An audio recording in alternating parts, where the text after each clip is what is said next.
Good morning student.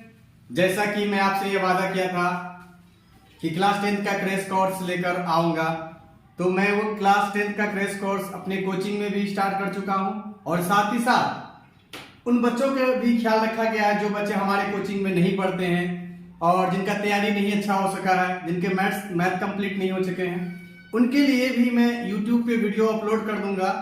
और आप YouTube की हर वीडियो को अच्छे से देखेंगे तो आपकी तैयारी भी अच्छी हो जाएगी।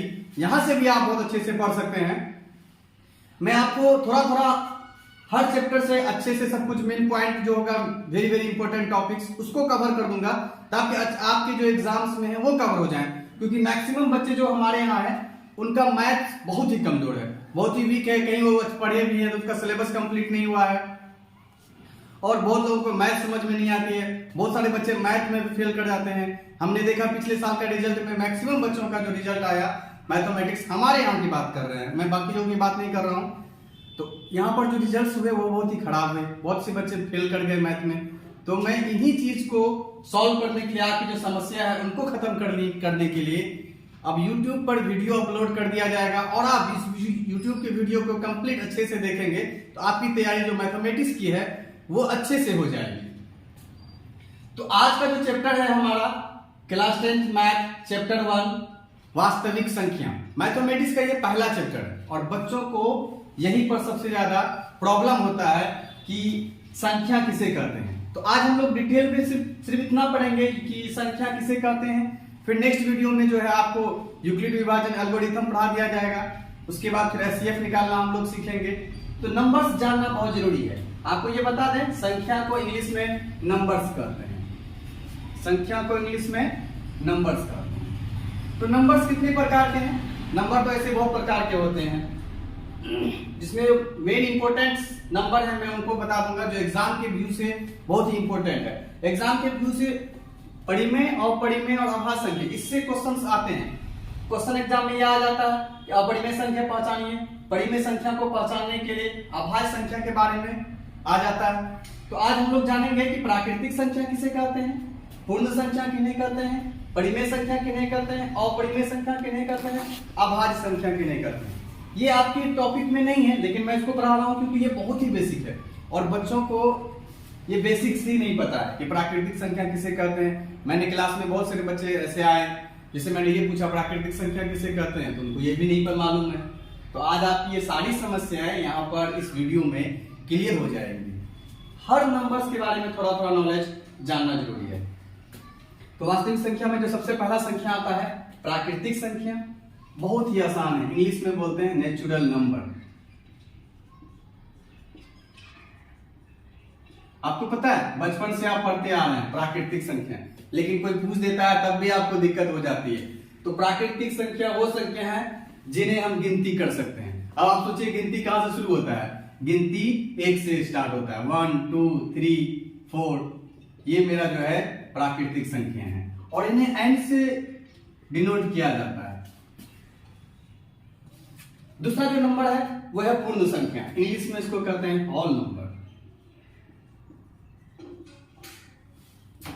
पता है, इसे W से सूचित करते हैं और कुछ नहीं।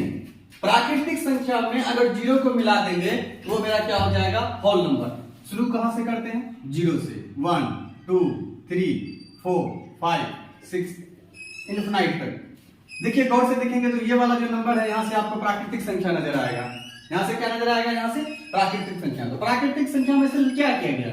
0 को मिला देने से वो क्या बन जाएगा? मेरा पूर्ण संख्या बन जाएगा। उन्हीं तरह से बहुत सारी संख्या, सम संख्या है, विषम संख्या है, संख्या बहुत प्रकार के हैं लेकिन हम लोग सबके बारे में थोड़ा थोड़ा नॉलेज जानेंगे। सम संख्या वे संख्या जो 2 से विभाजित होते हैं। तो सम संख्या शुरू कहां से होता है? 2 4 6 8 10। विषम संख्या कहां से शुरू होगा? 1 3 5 7 9 11। इनके परिभाषा भी बहुत आसान है। सम संख्या को इंग्लिश में कहते हैं हम लोग इवन नंबर। बोर्ड में जगह नहीं है, इन्हीं वजह से मैं नहीं लिख रहा हूं, लेकिन मैं आपको बता दे रहा हूं, कोई अगर लिखना चाहता है तो लिख ले। सम संख्या को इंग्लिश में कहते हैं इवन नंबर। परिभाषा में लिख सकते हैं वे संख्या जो 2 से विभाजित होते हैं सम संख्या कहलाते हैं।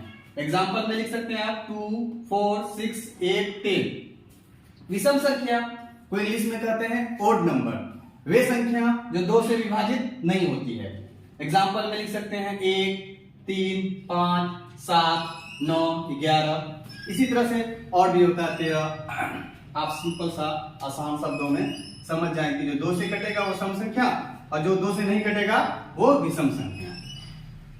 ये जो तीनों मैंने छोड़ के रखा है, ये परिमेय, अपरिमेय, अभाज्य संख्या वेरी वेरी इंपॉर्टेंट है। आपके क्वेश्चंस एग्जाम में यहां से आते हैं, परिमेय से, अपरिमेय से, अभाज्य संख्या से।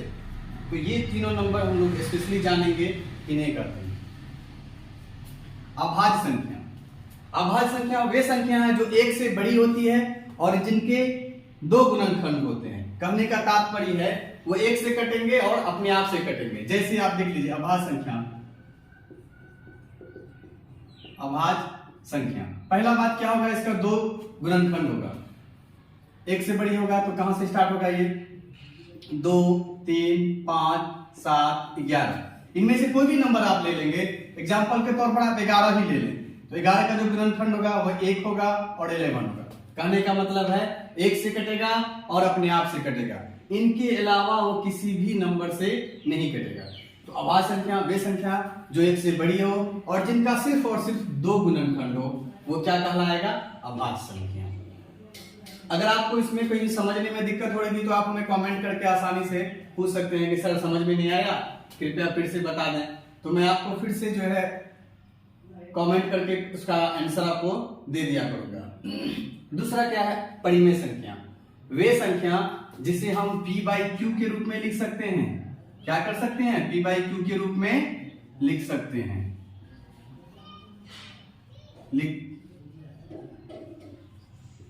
इतना ही नहीं, pq जो होना चाहिए वो पूर्णांक होना चाहिए मेरा। pq क्या होना चाहिए, पूर्णांक नंबर।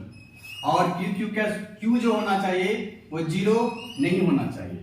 उसके बाद p और q का जो HCF होना चाहिए, कहने का मतलब है महत्तम समावर्तक, वो क्या होना चाहिए, 1 होना चाहिए। ये तीनों फॉलो होना जरूरी है। ये तीनों फॉलो करेगा तभी वो मेरा परिमेय संख्या होगा। तो परिमेय संख्या का एग्जांपल आप लिख सकते हैं 1/2, -3/4, ये सारे जो नंबर हैं, या 5, 2, -2 कर दीजिए। देखिए ये 5 सिर्फ लिखा हुआ तब भी ये मेरा परिमेय संख्या, क्यों, क्योंकि इसके नीचे कुछ नहीं है तो क्या है, 1 है। इसके भी नीचे कुछ नहीं तो क्या है, 1 है। अपरिमेय संख्या क्या होगा, सिंपल, बहुत ही आसान, आप अंडर रूट अभाज्य संख्या, अंडर रूट अभाज्य संख्या, अपरिमेय संख्या के बारे में, जैसे √2, √3, √5, इसमें से बहुत सारा हो सकता है। तो अपरिमेय संख्याओं को आप कैसे पहचान सकते हैं कि रूट के अंदर अभाज्य संख्या होगा तो वो क्या हो जाएगा, मेरा अपरिमेय संख्या होगा। बच्चों ये बहुत ही इंपॉर्टेंट है, आप इनको नोट्स करके लिख लें और एग्जाम में ये तीनों पॉइंट को अच्छे से याद कर लें। इनसे आपके बहुत सारे क्वेश्चन आएंगे। क्वेश्चन ये आते हैं कि अपरिमेय संख्या को पहचानिए, परिमेय संख्या को पहचानिए, अभाज्य संख्या के बारे में तुम HCF और LCM निकालने के लिए पूछता है। और इनके बाद हम लोग जो है नेक्स्ट वीडियो करेंगे यूक्लिड विभाजन एल्गोरिथम के बारे में। और अगर मेरा वीडियो आपको अच्छा लगा है तो आप हमें सपोर्ट करें ताकि मैं आपके लिए वीडियो बना सकूं और आपके फायदे के लिए बनाऊंगा, आपका अच्छा रिजल्ट होगा इस तरह से। और अगर मेरा वीडियो आपको अच्छा लग रहा है और इसी तरह से आप हमको लाइक और सब्सक्राइब करके प्रमोट कर सकते हैं ताकि मैं वीडियो बनाऊंगा तो मेरा जज्बा पैदा होगा, वरना फिर दिक्कत हो जाएगी। तो अगर आप मेरा वीडियो को खूब से खूब शेयर करेंगे तभी मैं वीडियो बना पाऊंगा, वरना वीडियो आपके लिए नहीं बनाऊंगा। धन्यवाद, जोर से करिए सब्सक्राइब। Thank you.